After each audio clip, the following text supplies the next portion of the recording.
K Ramaswamy Dayananda ವಸತಿ ವಿದ್ಯಾಲಯದಲ್ಲಿ ಮುಖ್ಯ ಶಿಕ್ಷಕರಾಗಿ ಕೆಲಸ ನಿರ್ವಹಿಸಿ ನಿವೃತ್ತಿ ಜೀವನ ನಡೆಸ್ತಾ ಇದ್ದೀನಿ. ನಿಜವಾಗ್ಲೂ ಪರಮಶ್ರೀ ಕರಿಯಪ್ಪನವರ ಬಗ್ಗೆ ಎಷ್ಟು ಹೇಳಿದ್ರೂ ಮುಗಿಯಲ್ಲ.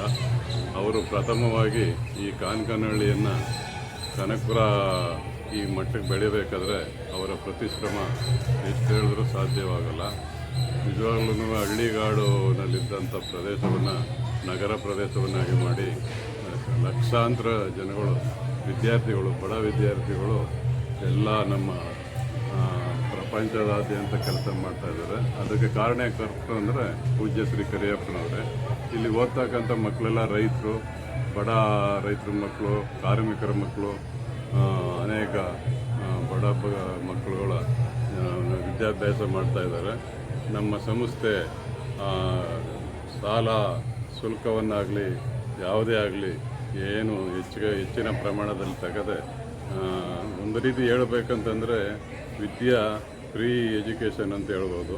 ಅಂಥ ಒಂದು ಬಡ ಮಕ್ಕಳು ಅನುಕೂಲ ಆಗುವಂಥ ದೊಡ್ಡ ಸಂಸ್ಥೆ.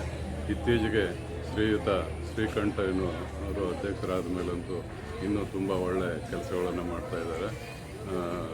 ಅವ್ರು ಬಂದ ಮೇಲೆ ಇನ್ನೂ ಒಳ್ಳೊಳ್ಳೆ ಬಿಲ್ಡಿಂಗ್ಗಳು ಮತ್ತು ಅಂಗಡಿ ಮುಂಗಟ್ಟುಗಳು ಎಲ್ಲ ಚೆನ್ನಾಗಿ ಅಭಿವೃದ್ಧಿ ಮಾಡ್ತಾಯಿದ್ದಾರೆ.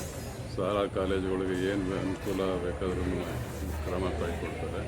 ನಿಜವಾಗ್ಲೂ ಅವ್ರಿಗೆ ಎಷ್ಟು ಧನ್ಯವಾದಗಳನ್ನು ಹೇಳಿದ್ರು ಸಾಧ್ಯ. Thank you. ಹೇಳಿ. ಶಿವಲಿಂಗಯ್ಯ ಅಂತಂದ್ಬಿಟ್ಟು ನನ್ನ ಹೆಸರು ಶಿವಲಿಂಗಯ್ಯ ಅಂತಂದ್ಬಿಟ್ಟು ನಾವು DVV ಸ್ಕೂಲ್ನಲ್ಲಿ ಟೀಚರಾಗಿ ರಿಟೈರ್ಡ್ ಆಗಿದ್ದೀವಿ. ನಾವು ಸುಮಾರು 62ನೇ ಇಸ್ವಿಗೆ ನಾನು ಇಲ್ಲಿ RES ಬಂದಿದ್ದು. ಮೊದಲು ಹಾಸ್ಟೆಲ್ ಇದ್ದೀವಿ. ಹಾಸ್ಟೆಲ್ನಲ್ಲಿ ನಾವು ಸುಮಾರು 10 ವರ್ಷ ಇಲ್ಲಿ ಹಾಸ್ಟೆಲ್ನಲ್ಲಿದ್ದೇವೆ.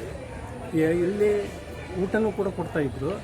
ಊಟಕ್ಕೆ ಆವಾಗ ಏನು ತಗೊಳ್ತಾ ಇದ್ರಪ್ಪ ಅಂತ ಅಂದರೆ 150 ಸೇರು ರಾಗಿ, 100 ಸೇರು ಅಕ್ಕಿ ತಗೊಳ್ತಾಯಿದ್ರು, 50 ರೂಪಾಯಿ ತಗೊಳ್ತಾಯಿದ್ರು ಅಷ್ಟೇ. ಇಷ್ಟರಲ್ಲಿ ಒಂದು ವರ್ಷದಿಂದಲೂ ಕೂಡ ಅವರು ಮೇಂಟೈನ್ ಮಾಡ್ತಾಯಿದ್ರು.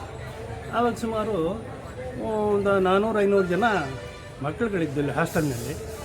ಆವಾಗಿದ್ದಾಗ ಏನಾಗ್ತಿರಪ್ಪ ಅಂದ್ರೆ ಬೆಳಗಿನ ಟೈಮು ಅವರು 5 ಗಂಟೆಗೆ ಏಳಿಸೋರು. ಶ್ರೀಮನ್ ಕರಿಯಪ್ಪನವರೇ ಬಂದು ಅವರು ಎಲ್ಲ ರೂಮ್ಗಳಿಗೂ ಕೂಡ ವಿಸಿಟ್ ಕೊಟ್ಟು ಮಕ್ಕಳನ್ನೆಲ್ಲೂ ಕೂಡ ಏಳಿಸಿ ಓದೋದಕ್ಕೆ ವ್ಯವಸ್ಥೆ ಮಾಡ್ತಾಯಿದ್ರು. ಮತ್ತು 5 ಗಂಟೆಯಿಂದ 6 ಗಂಟೆವರೆಗೂ ಕೂಡ ಓದ್ತಾಯಿದ್ವಿ. 6 ಗಂಟೆ ಆದಮೇಲೆ ಆ ಫೀಲ್ಡ್ ಕರ್ಕೊಂಡೋಗ್ಬಿಟ್ಟು ಡ್ರಿಲ್ ಮಾಡಿಸ್ತಾಯಿದ್ರು. ಅಂದರೆ ಇವರು ಕೂಡ ನಮಗೆ ಸ್ಕೂಲಿನಲ್ಲಿ ಪಾಠಗಳನ್ನು ಕೂಡ ತಗೊಳ್ತಾಯಿದ್ರು, ಗ್ರಾಮರ್ ತಗೊಳ್ತಾಯಿದ್ರು. ಹೀಗೆ ಇವರ ವ್ಯಕ್ತಿತ್ವವನ್ನು ಎಷ್ಟು ಹೇಳಿದ್ರೂ ಕೂಡ ಸಾಲದಿಲ್ಲ.